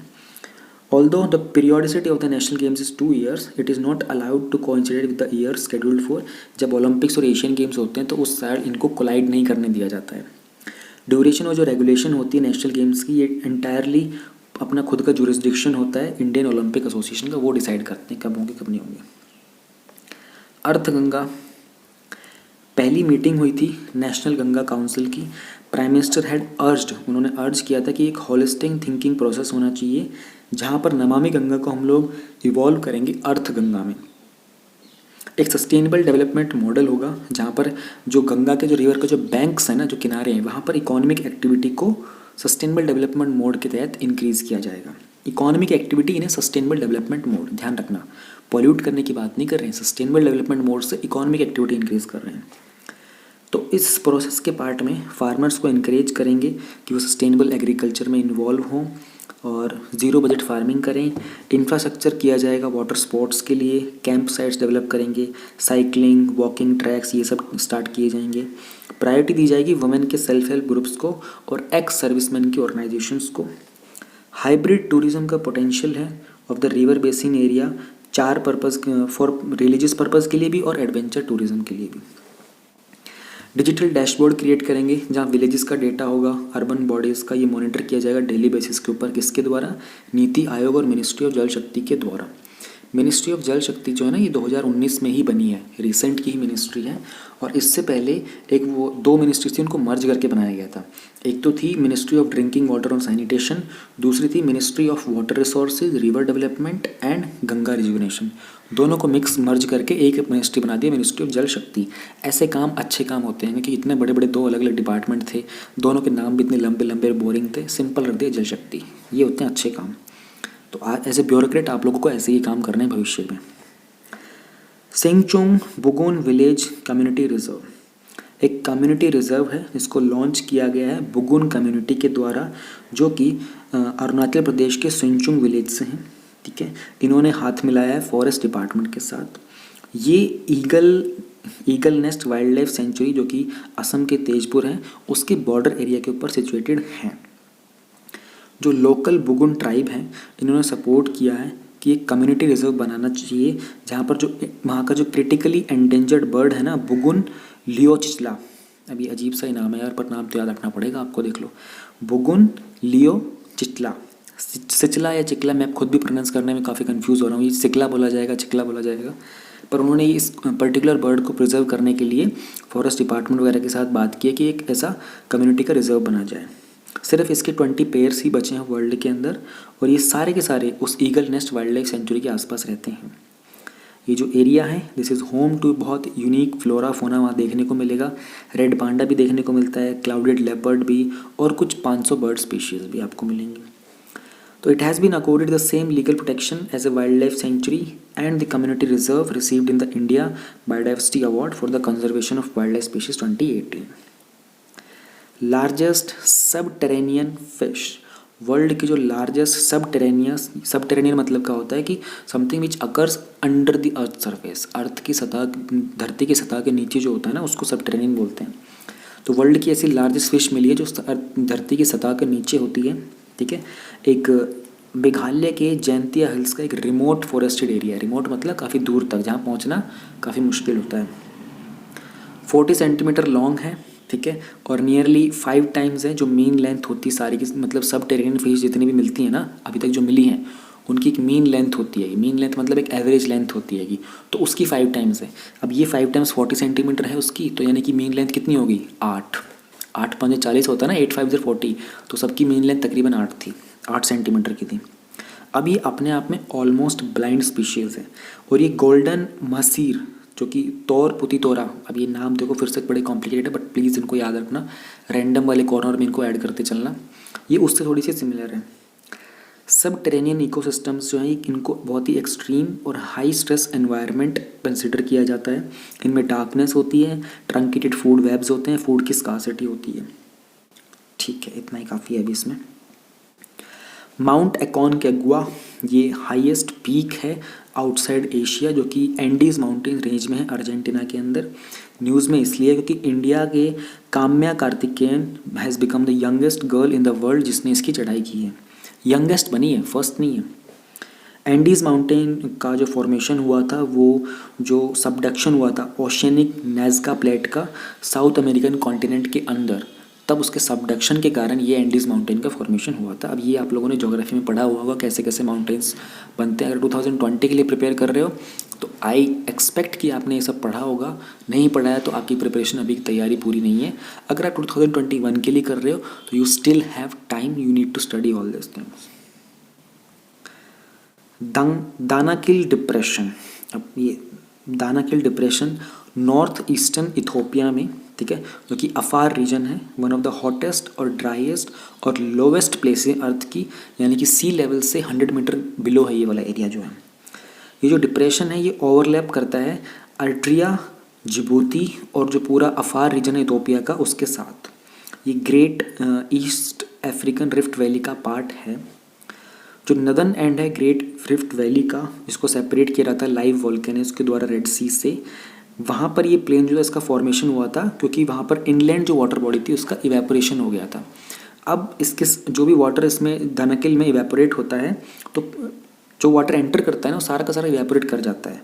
कोई भी स्ट्रीम इसके बाहर नहीं फ्लो करता क्योंकि इसका एनवायरनमेंट बहुत ही एक्सट्रीम है। तो इसमें तकरीबन कुछ 10 लाख टन के आसपास सॉल्ट है जो डिपॉजिटेड है। बड़ा ही अजीब सा था ये टॉपिक बट इट्स गुड। अच्छा अभी भी ऊपर भी है। एक्सट्रीमोफाइल माइक्रोब्स अडेप्ट करते हैं इस एनवायरमेंटल कंडीशंस के अंदर जो कि बहुत ही एक्सट्रीम है बाकी किसी दूसरे ऑर्गेनिज्म के लिए। नई रिसर्च हावेवर उन्होंने पॉइंट आउट किया है कि जो दानाकिल डिप्रेशन है it's too daunting even for these micro organisms. Too daunting even for these micro organisms का मतलब होता है कि उनके लिए भी बहुत डिस्करेजिंग सा है, उन लोगों को भी बहुत मुश्किल से स्किलफुली सर्वाइव करना पड़ता है इस पर्टिकुलर एरिया के अंदर। ये रहा जिबूती, ये रहा यमन, ये रहा एट्रिया और ये जो आपको 2 ट्राइंगल दिख रहे हैं ये हैं दानाकिल डिप्रेशन का जो एरिया है। अभी दानाकिल है डेंकिल है, मैं भी कंफ्यूज हूँ एक्चुअल में। पहला नेशनल कॉन्फ्रेंस हुआ है कोस्टल डिजास्टर रिस्क रिडक्शन के ऊपर और रेजिलियंस के ऊपर, CDRR&R, ठीक है।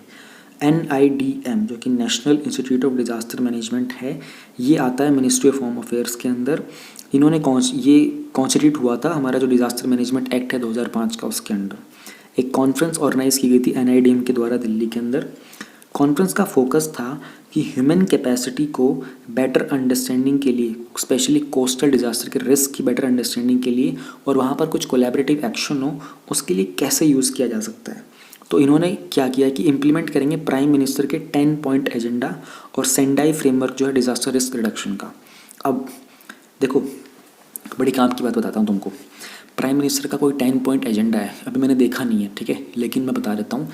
ऐसी जो चीज़ें होती है ना इनके स्पेशल नोट्स बनाया करो। अभी जैसे हर महीने ना मन की बात आता है प्राइम मिनिस्टर का, उसको ना लोग सुनते नहीं हैं।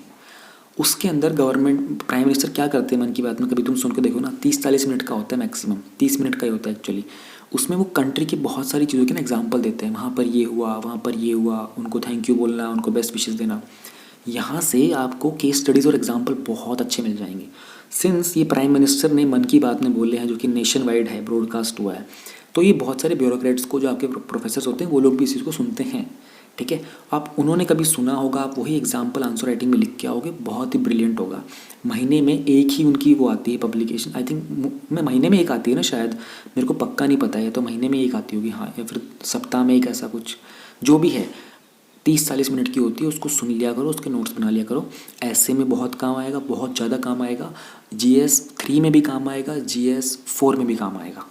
और अगर तुम्हारा ऑप्शनल सोशियोलॉजी है, फिलॉसफी है, ऐसे टाइप का है तो बहुत ज़्यादा काम आएगा, बहुत ज़्यादा। इंटरव्यू में बहुत काम आएगा, ठीक है। एक 30-40 मिनट की वीडियो में तुम इतने सारे कंटेंट निकाल सकते हो ना, बेहद कंटेंट, अच्छे अच्छे कोट्स पे निकाल सकते हो। वो प्राइम मिनिस्टर के द्वारा बोली गई चीज़ें यार, वो न्यूज़ में रहती हैं। तो ठीक है, हो ही गया।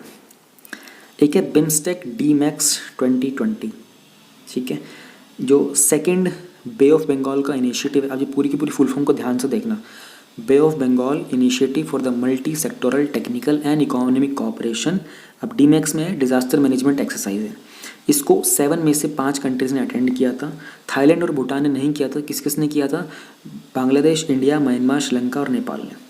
एक 3 डे की एक्सरसाइज थी जिन्होंने डिस्कस किया था कि जो हेरिटेज साइट्स होती हैं उनको डिजास्टर के टाइम के ऊपर कैसे प्रोटेक्ट किया जाए, तो कुछ पॉलिसी बनानी चाहिए। नेशनल डिजास्टर रिस्पॉन्स फंड जो फोर्स है हमारी, उन्होंने बिम्स्टेक के DMAX 2020 को होस्ट किया था। अब ये पूछा जा सकता है कि NDRF ने इसको होस्ट किया था कि बिम्स्टेक तो न्यूज़ में रहता है कई बार। Madhya Pradesh radio tags rescued pangolins. 9th world pangolin day के ऊपर जो मध्य प्रदेश के फॉरेस्ट डिपार्टमेंट है, इन्होंने अनाउंस किया है कि पहला सक्सेसफुल रेडियो टैगिंग हो गया है इंडियन पेंगोलिन का। 2 रेस्क्यूड एनिमल्स थे, इनको रेडियो टैग किया गया था और फिर इनको रिलीज़ कर दिया है सतपुरा टाइगर रिजर्व के अंदर 6 मंथ्स अगो। ठीक है, सतपुरा टाइगर रिजर्व के बारे में पहले बता देता हूँ, फिर ऊपर चलूँगा दोबारा न्यूज़ में। सतपुरा टाइगर रिजर्व सतपुरा के लैंडस्केप में लोकेटेड है, जो कि नर्मदा रिवर के साउथ में है, मध्य प्रदेश के अंदर। सतपुरा टाइगर रिजर्व के अंदर 3 प्रोटेक्टेड एरियाज हैं, नेमली सतपुरा नेशनल पार्क, बोरी सेंचुरी और पंचमरी वाइल्ड लाइफ सेंचुरी। अब तुम्हें पता है कि तुमको अपने नोट्स के इंडेक्स में क्या नोट करना है। देनवा रिवर जो है ये मेन वाटर सोर्सेज पार्क का। अब देखो देनवा रिवर कितनी बार नाम सुनने को मिलता है, रेयरली मिलने को। नर्मदा, गोदावरी, कृष्णा, कावेरी, तुंगभद्रा, ये गंगा, यमुना के, ब्रह्मपुत्र के तो नाम बहुत सुनते हो, ऐसी छोटी छोटी रिवर के नाम कहाँ सुनते हो? यहीं से क्वेश्चन बन जाते हैं आपके। अदर देन टाइगर्स जो प्राइम स्पीशीज़ हैं जो इस एरिया में मिलती हैं वो हैं black buck, leopard, dhole, Indian gaur, Malabar pied hornbill, Malabar whistling thrush. State bird जो मध्य प्रदेश का एशियन पैराडाइज फ्लाई कैचर, दुधराज बोलते हैं, वो भी यहीं पर मिलता है। अभी इतनी सारी इन्फॉर्मेशन है, इसी में से बनेगा आपका ज्योग्राफी का, एनवायरनमेंट का, इकोलॉजी का प्रीलिम्स का क्वेश्चन, ऐसे ही बन जाता है। पेंगोलिन के बारे में पढ़ रहे थे। पेंगोलिन जो वर्ल्ड की most trafficked wild life species है। कॉमनली इसको स्केली एंटीटर बोलते हैं और टूथलेस एनिमल होता है।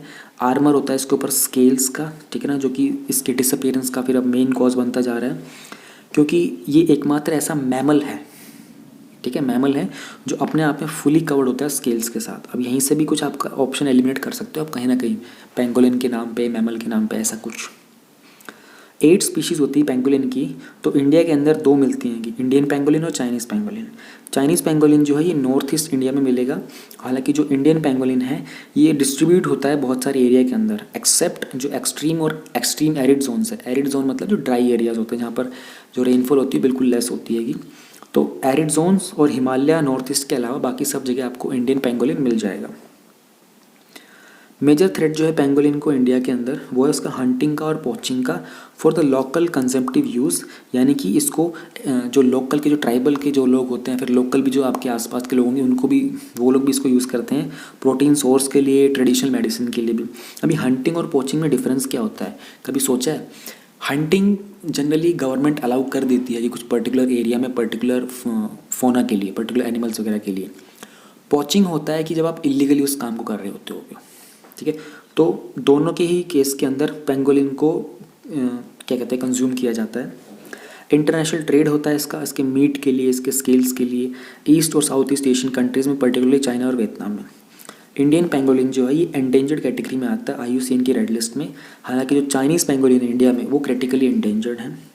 दोनों ही पेंगोलिन जो हैं ये हमारे इंडिया के वाइल्ड लाइफ प्रोटेक्शन एक्ट 1972 के शेड्यूल 1 में लिस्टेड हैं। स्टॉर्म डेनिस ये अब तक का second strongest non tropical storm है, जो कि नॉर्थ एंटार्कटिक ओशन में रिकॉर्ड किया गया है। जो टॉप के ऊपर है, यानी कि इससे जो सबसे ज़्यादा स्ट्रॉन्गेस्ट नॉन ट्रॉपिकल स्टॉर्म है वो रहा है ब्रेयर स्टॉर्म, 1993 का है। तो अभी जो ये आया है स्टॉर्म डेनिस, इसके कारण UK के अंदर काफ़ी सारी फ्लडिंग हो गई है, काफ़ी बाढ़ आ गई है वहाँ पर। डेनिस जो है ये 2 अनयूजुअली इंटेंस बॉम्ब साइक्लोन्स के मर्ज होने से बना है। अब बॉम्ब साइक्लोन क्या होता है? एक ऐसा तूफान होता है जो बहुत ही रैपिडली इंटेंसिफाई होता है, ठीक है। जब जो एयर जो होती है ना वो अर्थ सरफेस के पास क्विकली राइज करती है एटमॉस्फेयर के अंदर, ठीक है। उससे क्या होता है कि जो बैरोमेट्रिक प्रेशर होता है उसमें एक सडन ड्रॉप देखने को मिलता है, एटलीस्ट 24 मिलीबार्स का ड्रॉप देखने को मिलता है विदिन 24 आवर्स। तो आप कह सकते हो कि bomb cyclone is forming. Hurricanes की तरह ना होते हुए जो बॉम्ब साइक्लोन्स होते हैं ना, इनको वार्म ओशन वाटर की रिक्वायरमेंट नहीं होती फॉर्म होने के लिए। हालांकि समटाइम्स इनको ओशन के ऊपर भी फॉर्म होते हुए देखा जाता है, ये लैंड के ऊपर भी अपीयर होते हैं।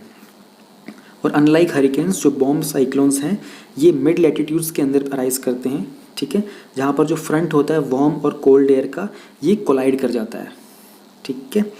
तो रेयरली ये समर में आते हैं और रादर ये जो लेट फॉल होता है, अर्ली स्प्रिंग का जो टाइम होता है ना, यानी कि जो बसंत ऋतु वाला टाइम होता है, उस टाइम पर आपको देखने को मिलेंगे ये।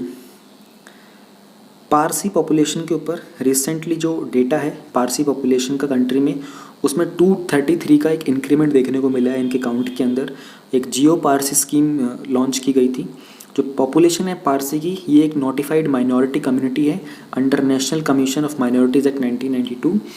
और ये डिक्लाइन हुई है। 1941 में इंडिया के अंदर 1,14,000 पारसीज थे।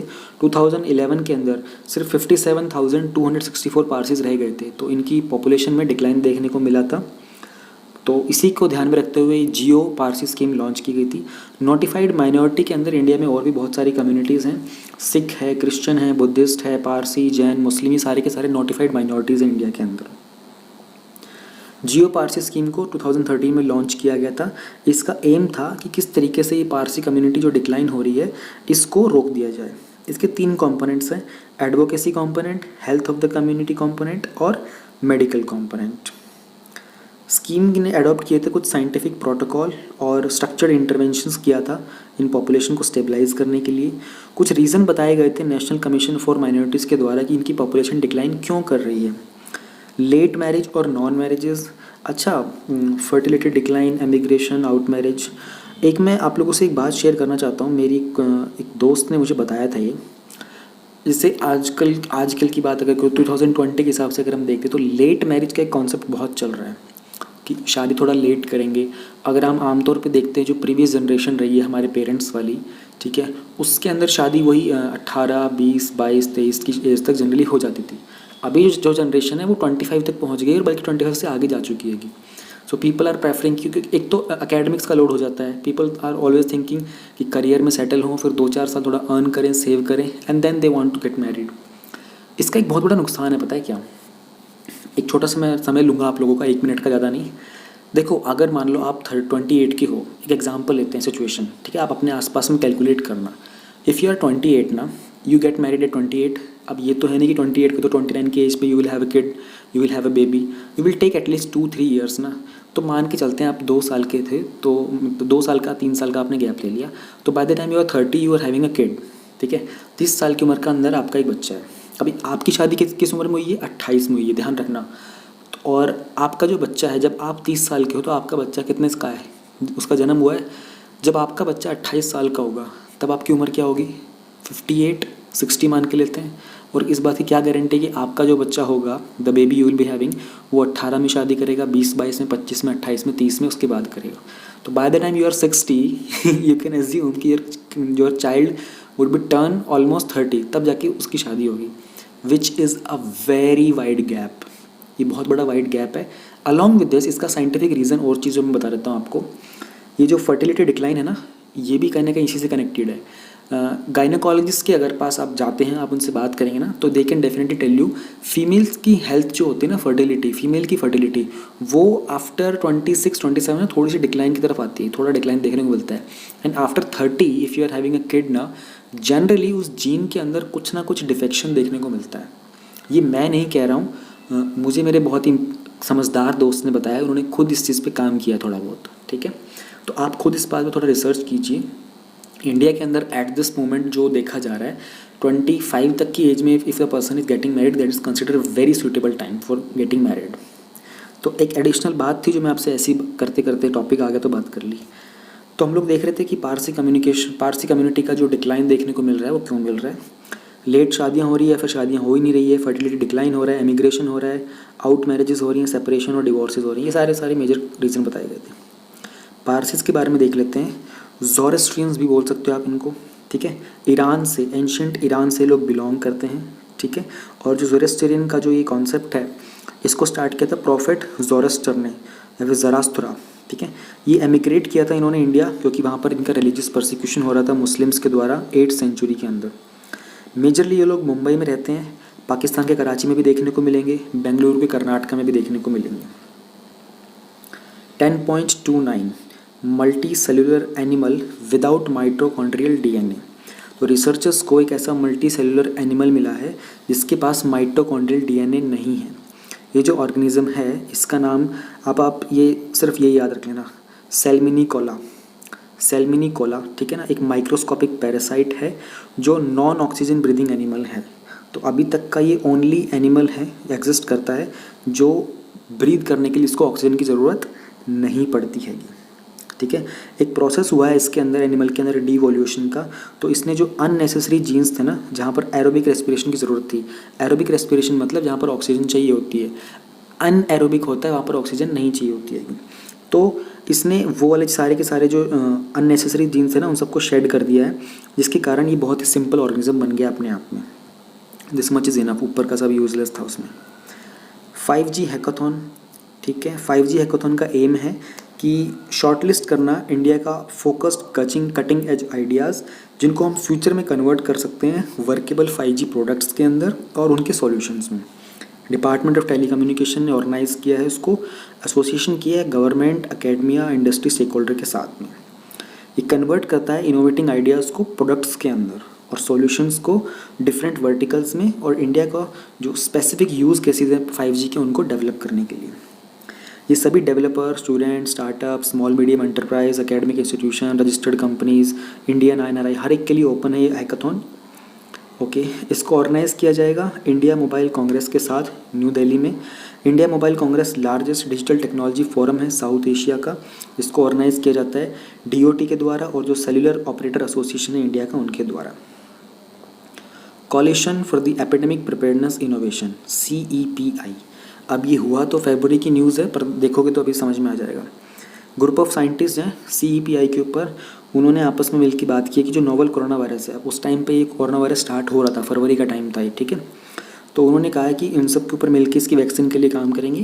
तो CEPI को ज्वाइन किया था इंडिया के ओरिजिन साइंटिस्ट ने, इंडियन ओरिजिन साइंटिस्ट ने। इसका नाम जो है प्रोफेसर SS वसंत।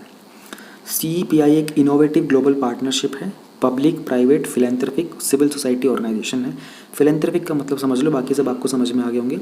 फिलेंथ्रोपिक मतलब human kind loving which favours the human kind.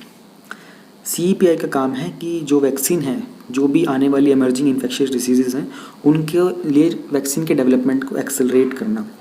2017 में लॉन्च हुआ था वर्ल्ड इकोनॉमिक फोरम के द्वारा डेवोस के अंदर, डेवोस स्विट्ज़रलैंड के अंदर है, ठीक है। CEPI को फाउंड किया था नॉर्वे और इंडिया की गवर्नमेंट ने, साथ में थे bill and Melinda Gates foundation, Wellcome Trust था और वर्ल्ड इकोनॉमिक फोरम था।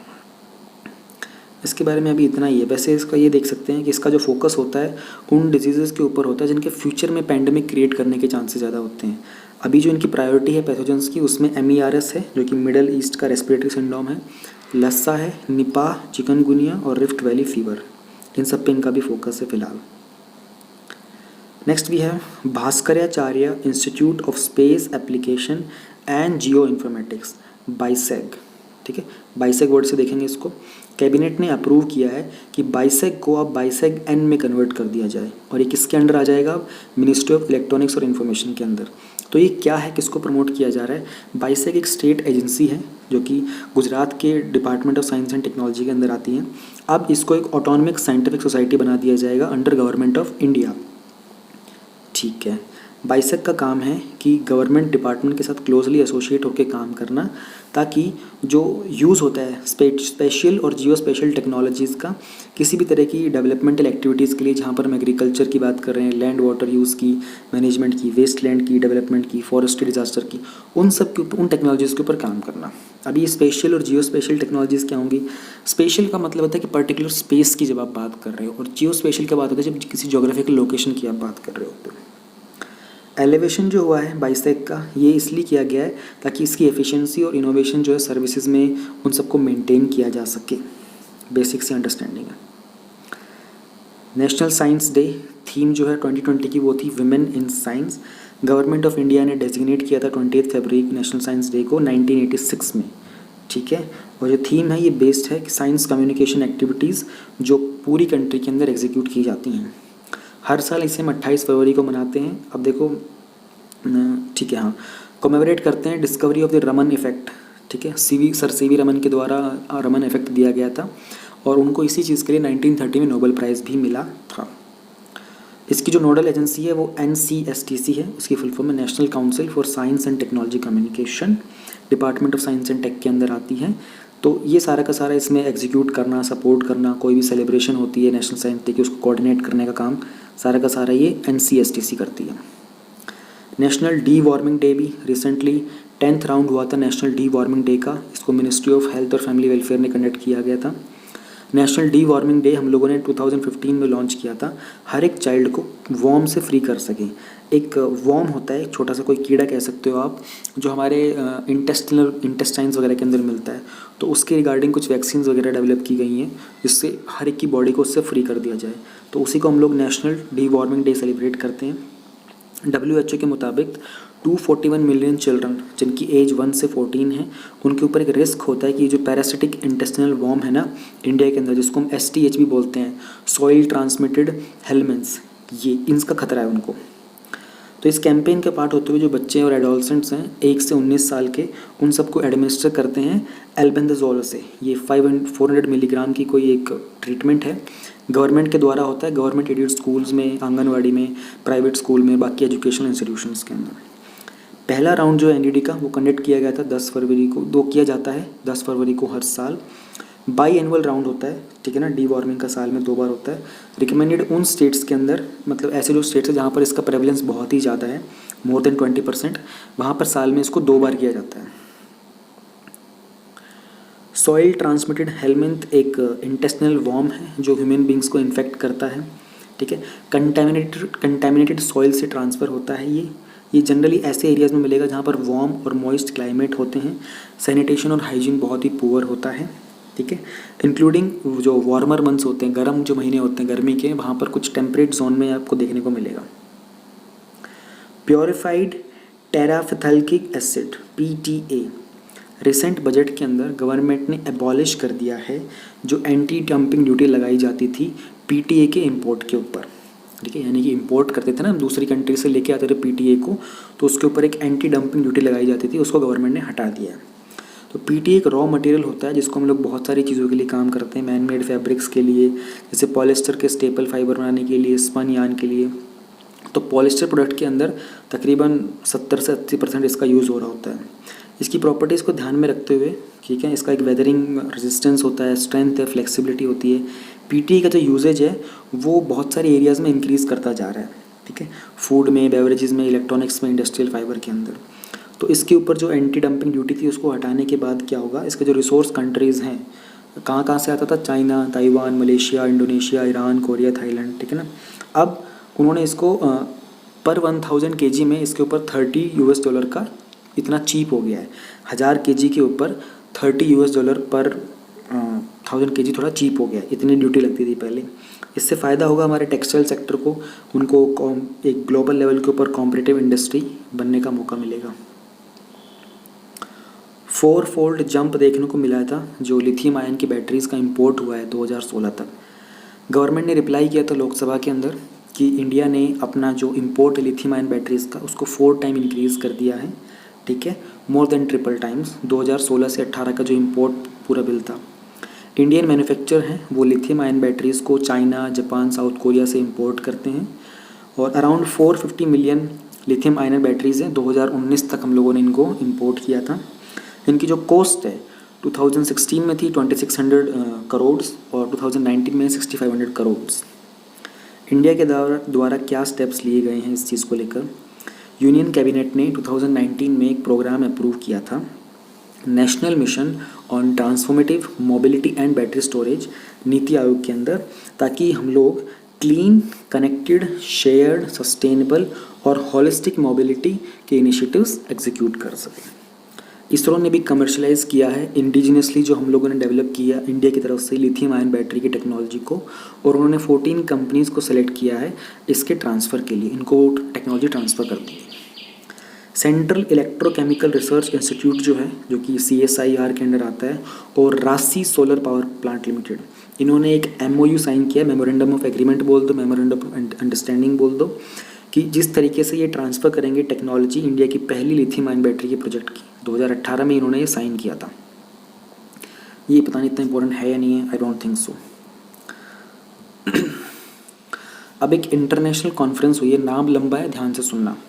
स्टैंडर्डाइजेशन ऑफ द डायग्नोसिस, यानी कि आप डायग्नोसिस को और टर्मिनोलॉजीज को स्टैंडर्डाइज कर रहे हो, किसकी, कहाँ पर, आयुर्वेद में, यूनानी में, सिद्ध सिस्टम ऑफ मेडिसिन के अंदर, ICOSD टाउस 2020 करके। ये जॉइंटली ऑर्गेनाइज किया था मिनिस्ट्री ऑफ आयुष ने और वर्ल्ड हेल्थ ऑर्गेनाइजेशन ने।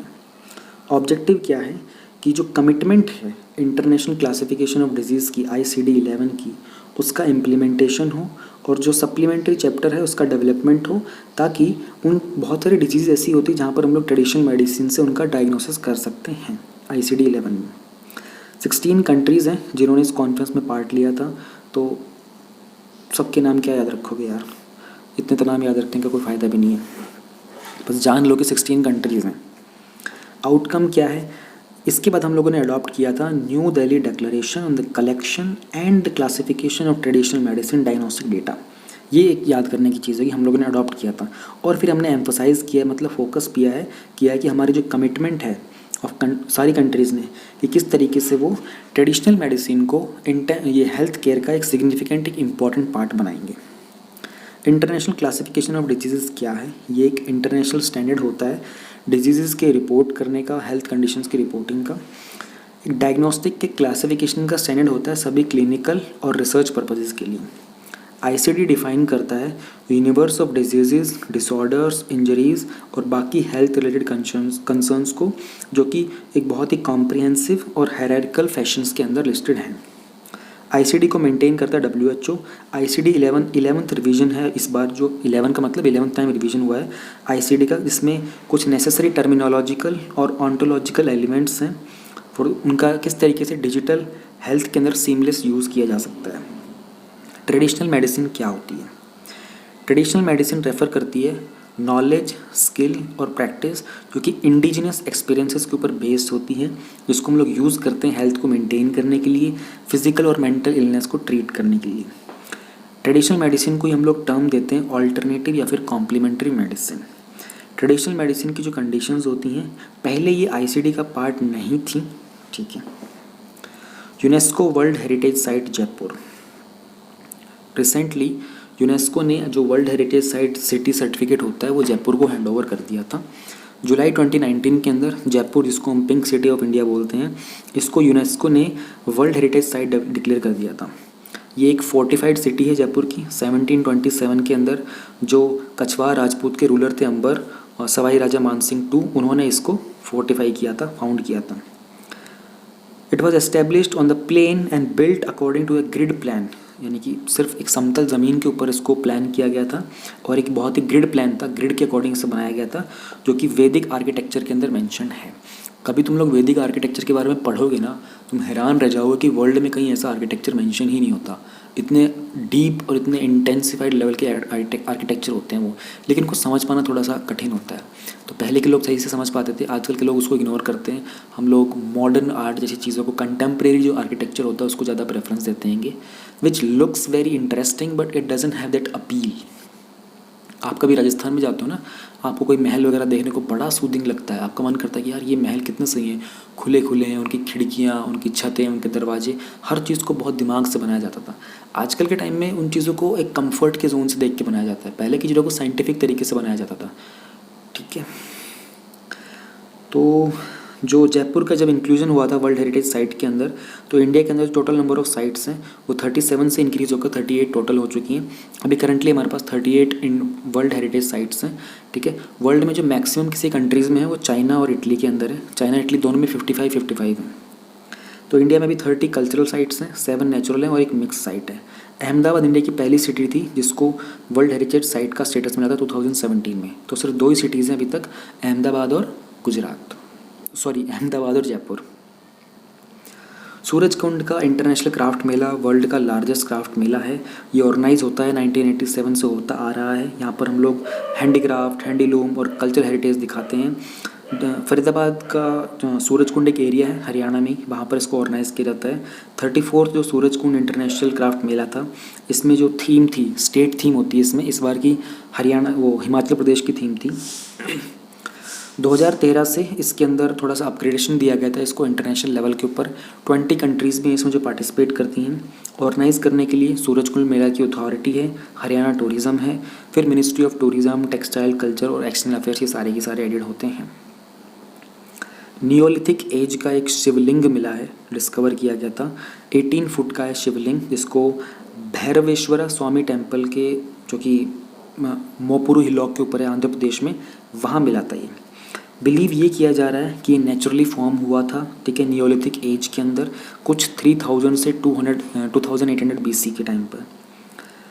तो इस तरह की डिस्कवरी होने के बाद ये पता चलता है कि नियोलिथिक सिविलाइजेशन के दौरान पर भी रिलीजियस प्रैक्टिसेस थी, बहुत ही प्रेवलेंट थी, ठीक है, और लोग जो थे वो स्टैंडिंग पोस्चर को वर्शिप करते थे। आइडल्स थे ना जो गॉड्स की, उनके स्टैंडिंग पोस्चर को वर्शिप करते थे।